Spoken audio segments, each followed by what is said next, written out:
Praise the lord. మన ప్రభువును మన రక్షకుడైన యేసుక్రీస్తు వారి ఉన్నతమైన నామంలో మీ అందరికీ మా హృదయపూర్వక వందనములు. ఈ యొక్క ఆదరణ వాక్యము మీకు దీవెనకరంగా ఉందని నమ్ముతున్నాము.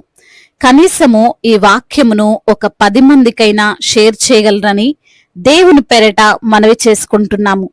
ఈ రోజు దేవుని వాక్యము, ఆయన నా నిమిత్తము ప్రతిదండన చేయు దేవుడు, జనములను నాకు లోబరుచువాడు ఆయనే. కీర్తనల గ్రంథము 18వ కీర్తన 47వ చరణం.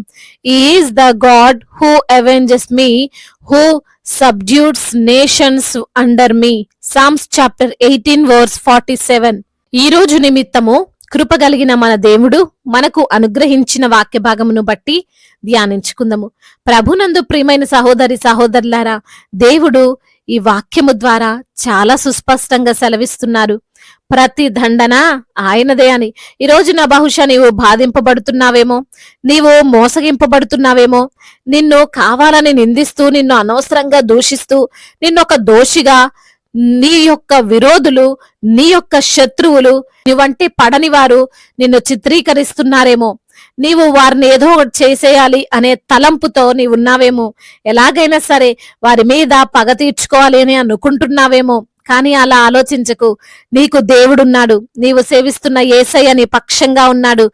నీకు ఎవ్వరూ లేరని వారు అనుకుంటున్నారు గాని నీతో పాటు ఈ లోక సృష్టికర్త ఉన్నాడు అని, ఆయన నీ వైపుగా దండన చేయగలడు అని, ఆయన వారిని నీకు లోబరచగలడు అని గ్రహించలేకపోతున్నారు. కొంతమంది విశ్వాసులు వారికి తెలియకుండానే ఈ లోకస్తుల వలె ప్రవర్తిస్తుంటారు. మాటకు మాట చెబుతుంటారు, దూషణకి ప్రతి దూషణ చేస్తుంటారు, ఛాలెంజ్లు విసురుతారు, నేనంటే ఏమిటో చూపిస్తానంటూ మాట్లాడుకుంటారు.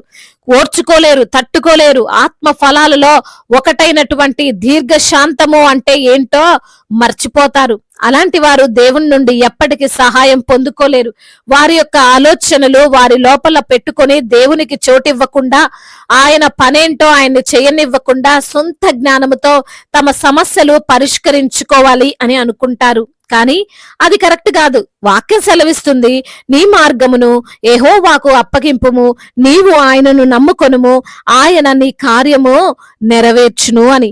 ఆయనను నమ్ముకొని ఆయనకు అప్పగించి వేచి చూస్తే ఏం జరుగుతుందో, నీ విరోధులు ఏమైపోతారో, వారు ఎంత శ్రమల్లో చిక్కుకుంటారో నీవు కన్నులారా చూడవచ్చు. దావీదు భక్తుడు మాట్లాడుతున్నటువంటి లేదా కీర్తిస్తున్నటువంటి యొక్క కీర్తన భాగంలో అంటున్నాడు, నా నిమిత్తము ప్రతిదండన చేసేది దేవుడే అని. దావీదు తరపున ప్రతిదండన చేసేది రాజు కాదు, అతని ఇంటివారు కాదు, అతని రక్త సంబంధుల్లో బంధువులో కాదు, చట్టము న్యాయము అంతకన్నా కాదు, దేవుడే ప్రతిదండన చేస్తాడు. కొన్నిసార్లు మనము స్నేహితులు నమ్ముకుంటాం, బంధువులు నమ్ముకుంటాం, మన బ్యాంక్ బ్యాలెన్స్ నమ్ముకుంటాం. నాకు వీరు సహాయపడతారు, నాకు ఇవి సహాయపడతాయి అని అనుకుంటాం. కానీ అక్కడికి వచ్చేసరికి ఎవరూ రారు, ఎవ్వరు సహాయపడరు కదండి. మనం కూడా ఇలాంటి పరిస్థితిని తప్పక ఎదుర్కొనే ఉంటాం. అందుకే దావీదు భక్తుడు అంటున్నాడు, నాకు నా శత్రువులు చేసినటువంటి గాయముకు గాను, నాకు నా శత్రువులు విరోధులు చేసినటువంటి ద్రోహముకు గాను నన్ను కృంగదీస్తున్న వారిని బట్టిను నేను పోరాడను, నేను అలసిపోను, నా వాద్యము దేవుని చేతిలో పెడుతున్నాను, ఆయనే నా పక్షముగా వారికి ఏం చేయాలో అది చేస్తాడు. చూడండి, సౌలు దావీదు వెంటపడి చంపేద్దాం అనుకున్నటువంటి పరిస్థితులు ఉన్నాయి. కానీ దావీదు ఏం మాట్లాడలేదు, ఏం అనలేదు. కానీ చివరకు సౌలు అతని యొక్క కుటుంబము నశించిపోయింది. అంటే మనము అర్థం చేసుకోవాలి, పగ ప్రతీకారం అనేది మనది అస్సలే కాదు, దేవునిది. అందునిమిత్తమే లేఖనముల ద్వారా దేవాతి దేవుడు సెలవిస్తున్నాడు, ప్రియులారా మీకు మీరే పగ తీర్చుకొనక దేవుని ఉగ్రతకు చోటీయుడి. పగ తీర్చుకొనుట నా పని, నేనే ప్రతిఫలమునిత్తును అని ప్రభు చెబుతున్నాడు. అందుకే ఆయన పనిని ఆయన చేయనివ్వండి. నీ విరోధులతో బహుశా నీవు ఈ రోజున పోట్లాడాలి అని, వారిని ఏదో ఒకటి చెయ్యాలని నువ్వు నిర్ణయించుకున్నావేమో. అందుకే దేవుడు ఈ రోజున నీతో మాట్లాడుతున్నాడు, అలా చేసి నీవు పాపమును మూట కట్టుకోవద్దు అని, నీ చేతులు అపరాధము చేత నిండవద్దు అని, నీవు ఈ సమాజములో నీకున్నటువంటి గౌరవము పోగొట్టుకోవద్దు అని దేవుడు చెబుతున్నాడు. నీ మంచి కోసమే దేవుడు మాట్లాడుతున్నాడు. దానికి బదులుగా దేవునికి నీ యొక్క విరోధులను, నీ యొక్క శత్రువులను అప్పగించి నీవు ఆయన సన్నిధిలో ప్రశాంతంగా గడుపు. నీకు కనబడే శత్రువులు, కనిపించని శత్రువులు అందరితో ఆయనే పోరాడి నిన్ను విడిపిస్తాడు. చాలా క్లియర్ గా దేవుడు చెబుతున్నాడండి. ఆయన నీ విరోధులను, నీ శత్రువులను, నీ అనారోగ్యమును, నీ భయాన్ని, నీ బలహీనతలను నీకు లోబరుస్తాను అని. వ్యతిరేకముగా నున్నవన్నీ కూడా నీకు అనుకూలమయ్యేలా చేయబోతున్నాడు. కాబట్టి ధైర్యము తెచ్చుకో, విశ్వాసం ఉంచు. దేవుడు మాటిస్తున్నాడు, నేనున్నాను, నీవు భయపడకు అని అంటున్నాడు. కనుక దేవుని వైపు చూస్తూ ముందుకు సాగు. దేవుడు ఈ మాటలను దీవించి మన హృదయములో ఫలింపచేయునుగాక. వాక్య భాగమును బట్టి ప్రార్థించుకుందాము. ప్రతి ఒక్కరు కూడా ప్రార్థనలో ఏకీభవించగలరు. ప్రార్థన. మహాశక్తి సంపన్నుడమైన దేవ, కృపా కనికరములు కలిగిన దేవ, జీవాధిపతి, లోక సృష్టికర్త, మీకు వందనములయ్యా, స్తోత్రములు అయా. మా వైపుగా ఉండే దేవుడవు నీవే, ప్రతి దండన చేయువాడవు నీవే ప్రభా, శత్రువులను లోబరుచువాడవు నీవే ప్రభా అయా. మాకు విరోధులను అనగగొట్టువాడవు నీవేనని తండ్రి లేఖనము ద్వారా సూటిగా తేటగా మాతో మాట్లాడారు, మమ్మల్ని ఎంతగానో ధైర్యపరిచారయ్యా. అవును తండ్రి, కీర్తనకారుడు కీర్తిస్తున్నట్లు ప్రభా అయా, నీవే జనములను లోబరుచువాడవు తండ్రి, సమస్యలన్నిటికీ పరిష్కారం ఇచ్చువాడవయ్యా అయా. మరి తండ్రి ఏవి కూడా మాకు సహాయపడవు, కానీ ప్రభా మీ యొక్క కటాక్షము, మీ కృప మాకెప్పుడు తోడుగా ఉంటుంది నాయన. అందును బట్టి మీకు స్తోత్రాలు ప్రభా. మా పగ తీర్చుకుని వాడవు నీవే తండ్రి, నీకు అప్పగిస్తున్నాము. నేనే నీకు ప్రతిఫలం నిత్తునంటున్నావు తండ్రి, మీకు వందనాలు.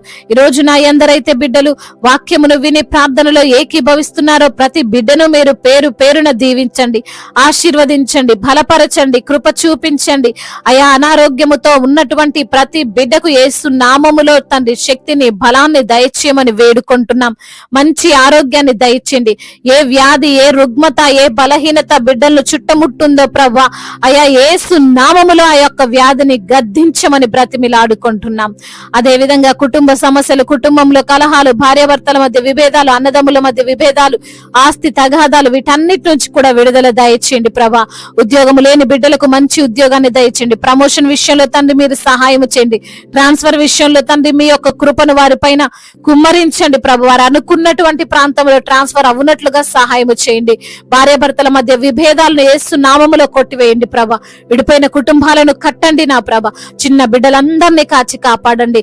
యవన బిడ్డలందరికీ మీరు తోడుగా ఉండండి అయా. తల్లి మాటకు, తండ్రి మాటకు లోబడే మనసులు వారికి దయచేయండి ప్రభు. అయా, బిడ్డలు ఏ ప్రయత్నాలు అయితే చేస్తున్నారో ఆ ప్రయత్నాలన్నిటినీ సఫలము చేయండి ప్రభా. ఉన్నతమైన స్థితిలో బిడ్డలను నిలవబెట్టండి నా ప్రభా. అదే విధంగా చెడు వ్యసనాలకు బానిసలవుతున్నటువంటి బిడ్డలకు యేసు నామంలో విడుదల దయచేయండి. ఆ డ్రగ్స్ ఎడిక్షన్ నుంచి విడుదల దయచేయండి. గేమ్స్ ఎడిక్షన్ నుంచి విడుదల దయచేయండి. ఆ మొబైల్ ఎడిక్షన్స్ నుంచి విడుదల దయచేయమని వేడుకుంటున్నాము తండ్రి. సంతానము లేక బాధపడుతున్నారో వారికి సంతానాన్ని దయచేయండి ప్రభా. అయా, గర్భిణీ స్త్రీలను మీరు జ్ఞాపకం చేసుకుని తల్లి బిడ్డలకు క్షేమాన్ని దయచేయండి. డెలివరీ సమయంలో మీరే ప్రతి బిడ్డకు తోడుగా ఉండమని అయా, తల్లిని బిడ్డను తండ్రి క్షేమకరముగా ఉండునట్లుగా కృప చూపించమని వేడుకుంటున్నామయ్యా. అదే విధంగా ఇప్పుడే పుట్టిన చంటి బిడ్డలను కూడా మీరు దీవించండి అయ్యా. వివాహాల విషయంలో ఎందరైతే బిడ్డలు మీకు మొర పెడుతున్నారో వారి మొరను మీరు ఆలకించండి. సాటి అయిన సహకారిని వారికి మీరు అనుగ్రహించండి. అనాథలను, అభాగ్యులను ఆదుకునే దేవుడు, తల్లిదండ్రి లేని వారి పక్షముగా వాద్యమాడే దేవుడు, అన్ని మీరే ఉండి వారి అవసరతలు తీర్చే దేవుడు ప్రభా. మీరే వారికి తోడుగా ఉండమని వేడుకుంటున్నాం ప్రభువా. అదే విధంగా దేశాన్ని, అధికారులను మీరు జ్ఞాపకం చేసుకోండి అయ్యా. అయా, మా భారతదేశంలో శాంతి సమాధానము అయా కలిగి ఉండునట్లుగా కృప చూపించండి అయ్యా. అయా, మరి తండ్రి బిజినెస్ చేస్తూ నష్టపోయిన స్థితిలో ఉన్నారో వారిని లేవనెత్తండి అయ్యా. వారికి ఆశీర్వాదకరముగా వారి ప్రయత్నాలు ఉండునట్లుగా సహాయం చేయండి. అదే విధంగా నా తండ్రి కోర్టు సమస్యల నుండి విడుదల దయచేయండి. భూతాగాధ సమస్యలన్నిటి నుంచి కూడా విడుదల దయచేయమని వేడుకుంటున్నామయ్యా.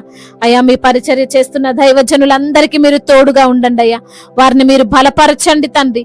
అయ్యా, వారు చేస్తున్న పరిచర్యలో ప్రభా నూరంతల ప్రతిఫలాన్ని వారికి అనుగ్రహించమని వేడుకుంటున్నాం. సువార్థికులు మీరు బలపరచండి అయ్యా. అదే విధంగా మిషనరీస్ ని కూడా మీరు దీవించండి. ఇతర దేశాల్లో ఉంటున్న ప్రతి బిడ్డకు మీరు తోడుగా ఉండండి ప్రభా. అయ్యా వారు చేస్తున్న కష్టార్జితాన్ని ఆశీర్వదించండి తండ్రి. అయ్యా మరి చెప్పుకోలేనటువంటి బాధతో విరిగి నలిగిన హృదయముతో ఎందరైతే బిడ్డలు గుండె చెదిరి ఉన్నారో ప్రభా, ప్రతి బిడ్డను మీరు ఆదరించండి, బాగుపరచండి.